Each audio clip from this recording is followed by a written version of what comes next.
So, let's take up the next important chapter, that is major landforms of the earth. As you're all aware, we have mountains, plateaus, plains and many other structures present on the earth, mainly because of internal processes called as endogenic, external processes called as exogenic. So in this book they try to give you the basics about this, that is, the first or the internal process leads to the upliftment and sinking of the earth's surface at several places, and the second or the external processes, right, usually increases or decreases. So in the second process what happens? This will be completely eroded and this will be completely filled. So rebuilding usually takes place. The wearing away of the earth's surface is called as erosion, and it is being lowered by the process of erosion and rebuilt by the process of deposition. Different structures comes up: mountains, plateaus, plains.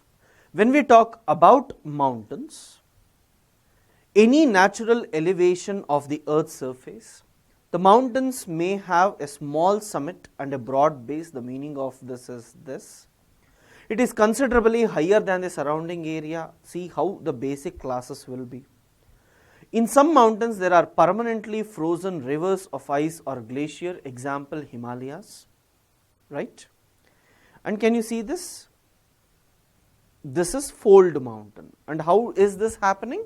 Because of convergence of two plates. Whatever sediments is there, that is rising to form the fold. Can you see? In this fold mountains, layers after layers are usually present. The sediments, whenever they are compressed, usually one layer after the other, you observe these things. Mountains may be arranged in a line known as ranges. Himalaya has 4 parallel ranges: Trans-Himalayas, Greater Himalayas, Lesser Himalayas, Shivaliks. Alps also are present in this. Mountains are formed, or there are 3 types of mountains. One is known as fold mountains, which is usually caused because of the folding from both sides, or 2 plates whenever they converge you get fold mountains. You have block mountains. Whenever I told you have something called as faults. Wherever cracks happen, one rock structure will go down, correct? Whenever this happens, can you see this has come up and this has come down? Can you see this looks like valley? Valley is known as graben. And the one which looks like mountain is called as horst. You have to remember the term horst and graben. Graben means valley. Very, very important for us, right? And then we also have to know that there are volcanic mountains. Mount Kilimanjaro, which is there in Africa, Mount Fujiyama, and many volcanic mountains I have already showed you with plate tectonics. And then we need to talk about the plateaus. Can you see this particular region which is above? A plateau is an elevated flat land. It has a flat top similar to tableland. If you have normal land like this, the plateau looks like this. And this is mainly because if you have 2 mountains, when they were compressed, the land which is there in between was raised. Or I can call this to be graben as well sometimes. Tibetan plateau, if you see, they are actually in between Himalayas and Kunlun Shan mountains. Tibet will be like this. You have Himalayas here, Kunlun Shan mountains here. So when these 2 were formed, the plateau or the Tibet which was there, it raised above. Compression led to this particular part raising above.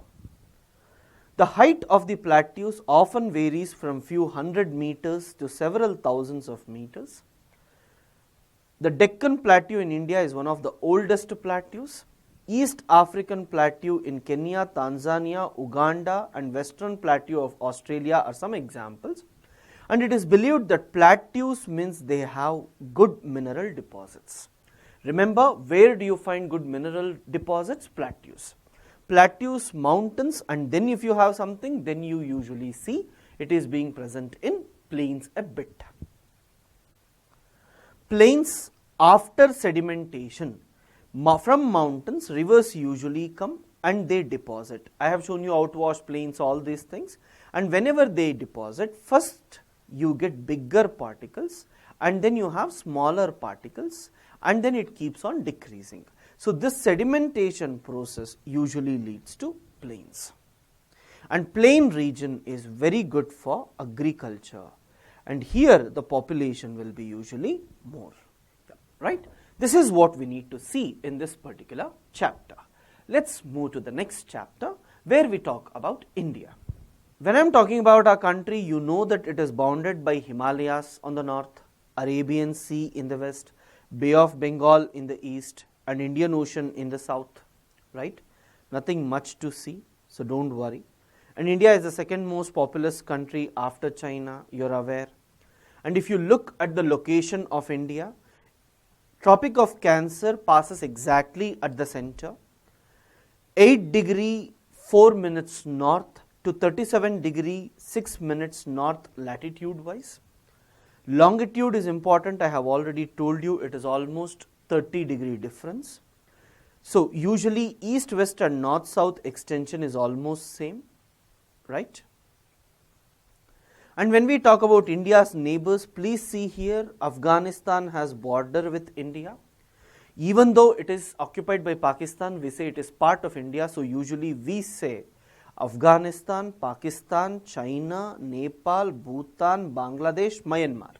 So 7 countries has land boundary, whereas Sri Lanka and Maldives are the 2 countries which have maritime boundary. Sri Lanka is separated from India by Pak Strait and Gulf of Mannar. Very, very important.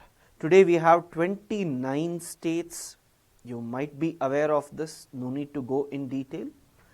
Physical divisions, if we consider, Himalayas are actually divided into Trans-Himalayas, Greater Himalayas, Lesser Himalayas, and you also have Shivaliks. You will be reading about these things in detail here. They have just mentioned the names for the school children to understand. After this, below Himalayas, you have Great Plains, and then you have Great Indian Desert. Nothing much to see, right? You have Western Ghats or Sahyadris, and you have Eastern Ghats. Coastal plains is also there, right?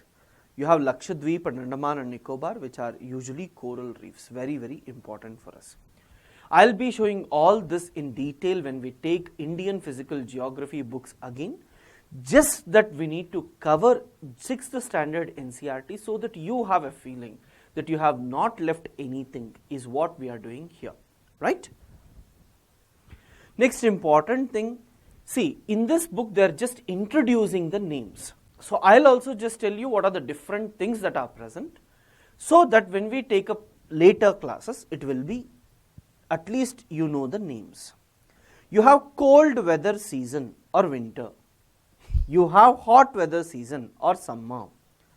You have southwest monsoon season. I have told you, once it crosses the equator, winds which are blowing like this, they cross equator and turn like this, and India is like this.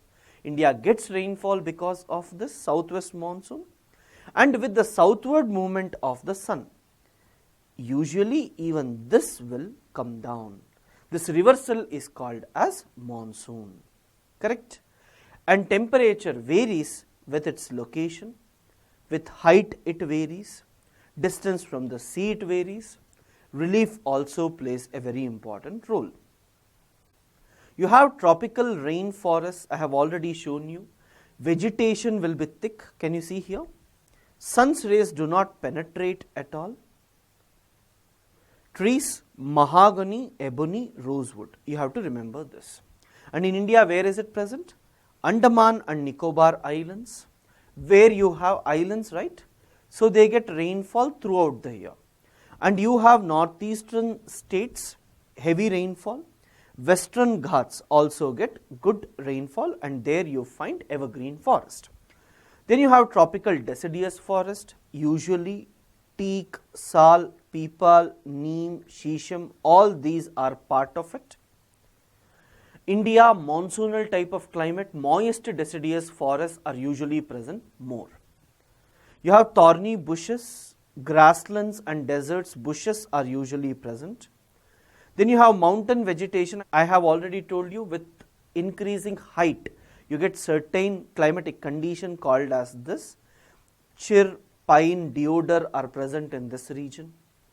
Then you have mangrove forest. Wherever you have the coastal region, where the fresh water and salt water is usually present, we call it mangrove. And you might be aware of Sundarbans near West Bengal and Bangladesh, right? And then we need to look at wildlife sanctuaries. And whenever we say, you should be aware that tiger is our national animal, peacock is our national bird. Like, I'm just wasting your time by showing you some aspects. What is more important is this: migratory birds. Some birds such as pelican, Siberian crane, stork, flamingo, pintail, duck and curlew migrate. Very, very important, right? Just try to remember the migratory birds. Fine, guys?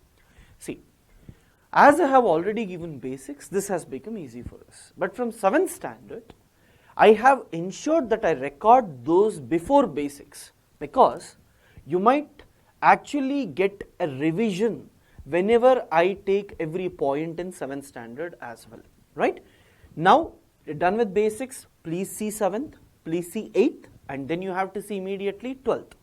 Then you have to see 9th and 11th. The order is already given there, so just see that order and read. I hope this is fine, right? And for those guys who wants to join for optionals, the details are available, so just intimate it to us. Geography optionals is available online. You can opt for that. Thank you guys. Thanks for watching.